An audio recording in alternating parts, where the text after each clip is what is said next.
அல்லேலூயா. கர்த்தருக்கு பயந்து அவருடைய கட்டளைகளில் மிகவும் பிரியமாயிருக்கிற மனுஷன் பாக்கியவான். ஜெபிக்கும் போதெல்லாம் வேதம் வாசியுங்கள். வேதம் வாசிக்கும் போதெல்லாம் ஜெபியுங்கள். ஏனென்றால் தேவனிடம் இருந்து வரும் சிறிய வார்த்தை கூட மனிதர்களிடம் இருந்து வரும் பெரிய காரியத்தை விட சிறந்தது. அன்பின் பரலோக தகப்பனே, சகலமும் படைத்தவரே, உம்மை நாங்கள் துதித்து உமது நாமத்தை ஸ்தோத்திரம் செலுத்துகிறோம்.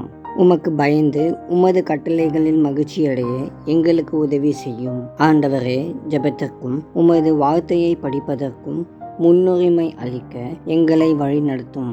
உமது சத்தியம் எங்கள் பாதை ஒளிர செய்து எங்களுக்கு ஞானத்தை தரட்டும். எல்லாவற்றுக்கும் மேலாக உமது பிரசன்னத்தையும் வழிகாட்டுதலையும் தேட எங்களுக்கு கற்றுத்தாகும். இந்த நாளிலும் சமூகம் எங்களை வழிநடத்தட்டும். இயேசுவின் மூலம் ஜெபிக்கிறோம் பிதாவே, ஆமேன்.